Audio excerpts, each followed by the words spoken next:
Greetings and welcome to In-Depth. I'm Dike Rostant.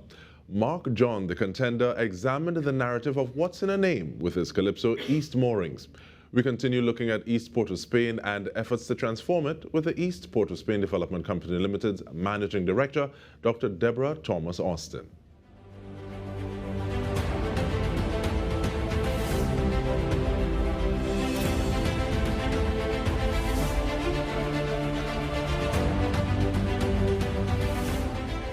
The company's mandate: to develop and redevelop a zone in East Port of Spain to improve the economic, social, and physical environment.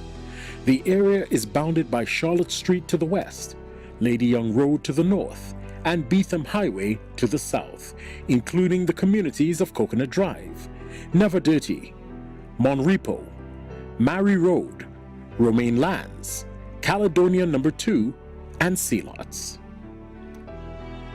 The vision of the company is to be the recognized authority on transformative urban regeneration. Our mission: transforming of East Port of Spain through economic, social, and physical regeneration, leveraging our collective skills and competencies, delivering quality services with the efficiency and integrity to the citizens and stakeholders of East Port of Spain. And with that in mind, we say thank you so much for joining us, Dr. Deborah Thomas Austin. So we already had a bit of a background, but give us a little more. Add to that, please, in terms of what the East Port of Spain Development Company Limited is about.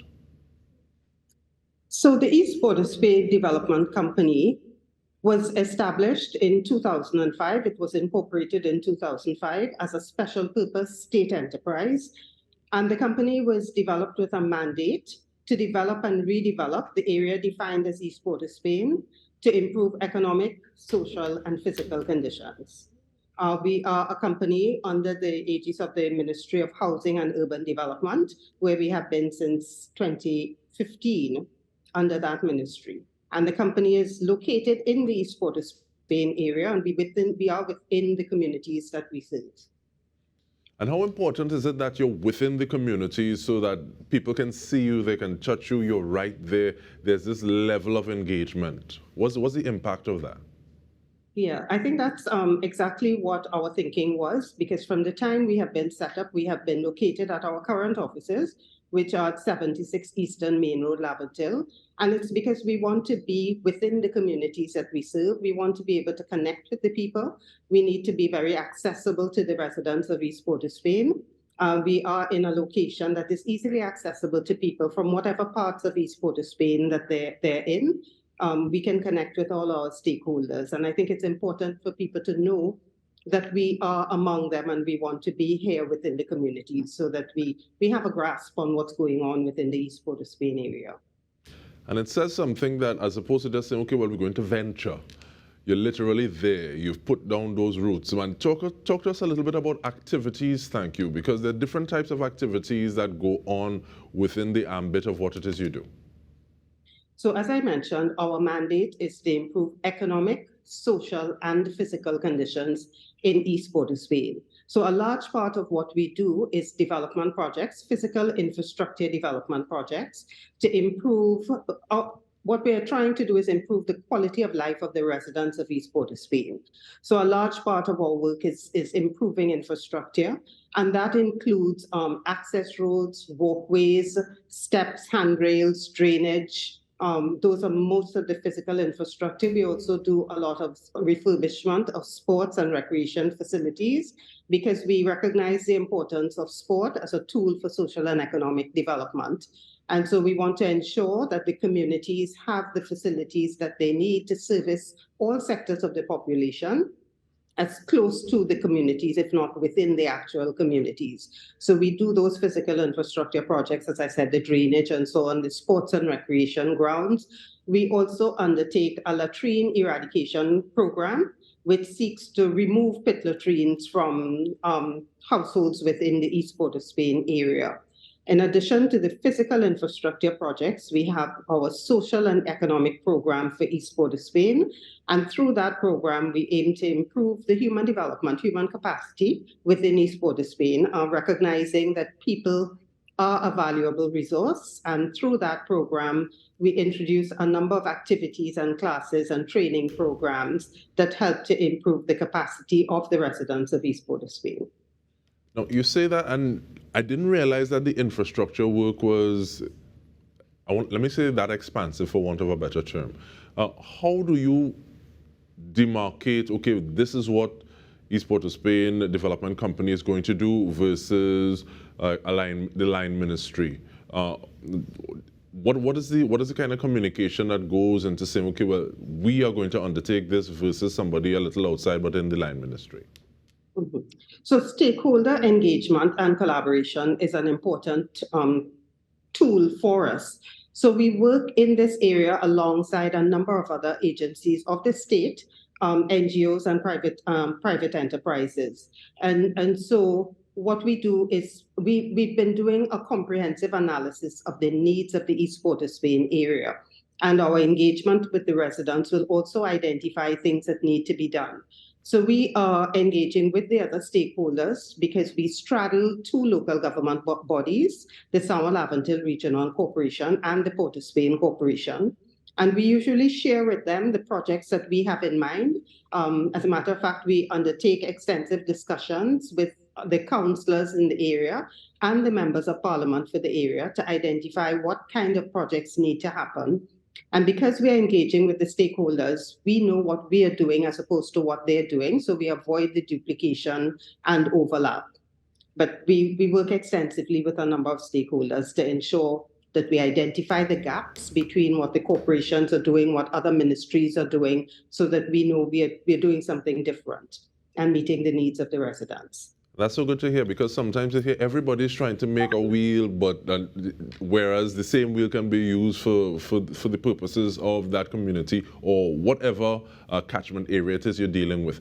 But we take a short break. We're going to give an idea of some of the other things that EPOS is involved in. We come back with more. Stay with us.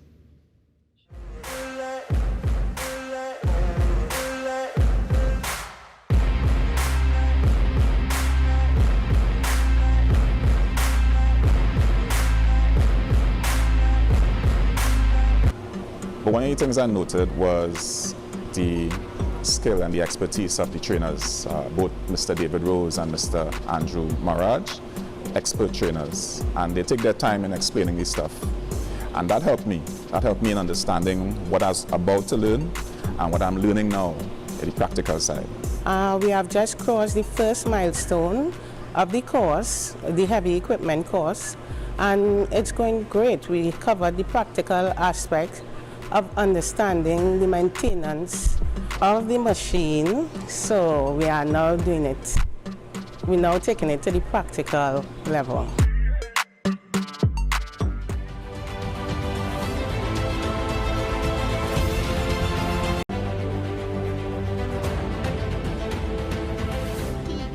For those of you who are here on the field, I'm not sure if you realize what you are accomplishing, and I hope all of us recognize it, because we keep hearing in the media that people of East Port of Spain can't come together. But yet we see teams from all the different communities standing here and just ready to come out on the field and have a good time and to compete with one another in a friendly, safe way.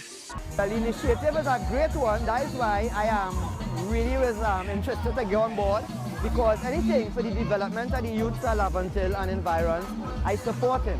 And I think this is a good initiative that the East Port of Spain Development are taking under Deborah Thomas to bring communities together. And definitely this is something that we're looking at, the work of the East Port of Spain Development Company. We're doing so with Dr. Deborah Thomas Austin, the Managing Director. And these initiatives never just happen overnight, Dr. Thomas Austin. But at the same time, when you do that work and it's implemented like that, what do you feel on a day like that when you just have these individuals coming out and you see the results of your labor? It means a lot to us because it takes a lot of effort to get the communities involved. But what we find is that there are a number of people in these communities who want to work for the improvement of their communities. So we have a number of people who come to us and they work alongside us to make these events happen. So there's a sense of pride, there's a sense of accomplishment. I think it's also important for us to see when we have, especially our sporting activities, when we bring together young people, especially from the different communities, who are able to meet. So while we have some border issues, and we hear often that people from some communities can't go into others, we do find that when we have our programs and activities, we have a lot of integration of the residents of East Port of Spain, because we are not able to have activities in every single community. So when we do have activities in a particular community, it is for the residents of surrounding communities, and they do come out and support. And that's where we see the togetherness. We see the desire to build the community and to work together with each other and to work together with agencies like ours. And speak a little more about that engagement, thank you, because we saw the coach speaking about saying, okay, well, if it's for Laventille and environments, he is there, he's helping. And this is very different from, the amount of skin in the game is very different from saying, okay, well, we got a football coach from somewhere outside of the community to come in and help, as opposed to someone who is doing, people see that person all the time. And is it easy to get these individuals to say, okay, well, I'm going to help, I'm going to work with this community, I'm going to work with these set of individuals? What is that process like? How long does something like that take? I think we take an asset-based approach to the work that we do. We recognize that East Port of Spain has a number of assets, not just the physical assets, but the human capacity.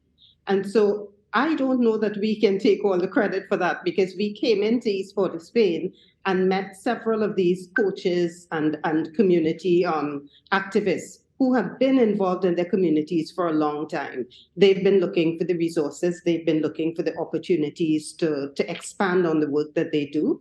So we look for them, they come to us as well, and they come to us knowing that they've had a passion, they have a history of working in their communities. And when you talk to the communities, they can tell you who are the people. You're seeing them out there. You're seeing they're the ones who are out there on a Saturday morning, on an afternoon after school, who without resources of the state have been working to engage the youth and to keep them occupied. And so it's easy to get those persons on board.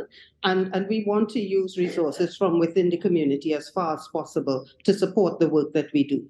So we find them, we look for them, and as I said, they find us. And where possible, we engage those resources to work with us. Getting the actual event may take some time, because you're working with the teams, they have to prepare the young people, the logistics of finding spaces and organizing activities. That takes some time, but we do get a lot of support from the groups and the community, the residents within the community. And one of the things that East Port of Spain Development Company has done over the years, we've established community working groups, which are groups within the communities that are a sort of liaison between the company and the people on the ground and the communities. And so through that network of community working groups, we are able to do the work that we do in East Port of Spain. And looking at those community groups, those touch points that are able to help facilitate that conversation, that sharing of meaning between both parties, I want you to go back over some of the social economic programs, please, because it's not just sport, it's not just wellness. There's also cooking with confidence. There are other things. So what are some of those things? Itemize them for me a little bit, please, because sometimes we think it's just one or the other, or as opposed to having this sort of rounded approach. Right. So there are a number of activities, and many of these are initiatives that come out of the people themselves. As we engage with residents, the young people, the older ones will tell you some of the activities that they would like to see. And we also introduce new programs based on the needs that we have identified. So you spoke about cooking with confidence. People have a love of cooking, a love of eating in this country. We have a number of small businesses within the East Port of Spain area where people are doing catering. They've established their retail businesses selling food, and some of them want to learn to do things. They want to learn proper techniques and skills. And so we have our Cooking with Confidence program, which we've been running for a few years well. We have another cycle that's about to start in about 2 weeks' time. And it's 2 days per week. We have a facilitator within the community, and they go there and they learn to prepare foods. They learn some of the techniques, they learn new recipes. Last year, we had a chef come in to chat with them about food preparation, also about turning their love of food into a business. So there's an entrepreneurial component to the program as well. So we have Cooking with Confidence. Another program that we have that we're very proud of is our construction skills training program. So the infrastructure work that we do in the communities, we engage small contractors from within East Port of Spain to do that work.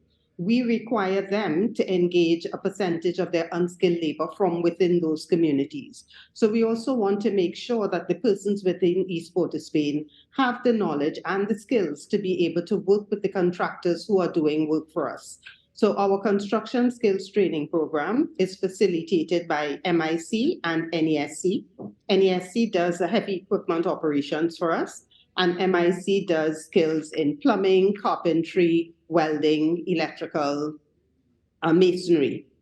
And so we take the participants to their facilities because that's where they have the equipment. We bus them there, we take them, they get meals, they train over NESC is about 3 months for the heavy equipment operations, and the other construction skills are over a 6-month period. And so those graduates come out and they're able to work with contractors in the area to improve the infrastructure within their own communities, but they're also gaining the skills that they can work with contractors anywhere else in the country. Just last week, we completed a cycle of contractor training.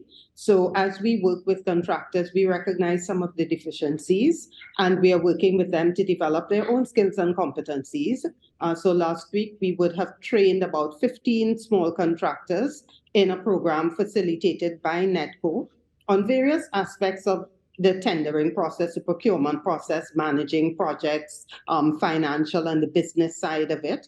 And we will continue to run these programs in different cycles. We introduced some new programs. Last year, we had a conversational Spanish and Spanish culture program, and that is set to start again shortly. We have another program, Be Your Own Boss, which is another entrepreneurial program. And we have a youth entrepreneurship program, which is run for children in secondary school level. So there's a wide variety of programs covering several different interests. Last year, we also did a deaf culture, introduction to deaf culture and sign language program. And the programs are usually very heavily subscribed. I think we have about 520 applicants for our Cooking with Confidence program. So and we can just run these are things that cycles. we can't just distill as much as we might want to into this one conversation. So hopefully this is just the first of a few to come. Thanking you so much for your time, though, Dr. Deborah Thomas Austin, Managing Director of the East Port of Spain Development Company. And we are ending this conversation with the testimony of one of the persons who would have passed through your programs. And on behalf of the entire TTT News team, I'm Dike Rostant. This has been In Depth with me. Thank you so much for joining us. I am Kwame Smith, and I was given the opportunity to speak about my experience at the East Port of Spain Development Company Photography and Digital Arts program. I would like to start by saying photography is a passion of mine. So when I was given the opportunity, when I was selected for this program, it became one of the happiest moments in my life. This program has taught me what is required of me to produce great photos. It has given me some basic skills and knowledge that can be increased with an effort to become one of the best photographers in the world.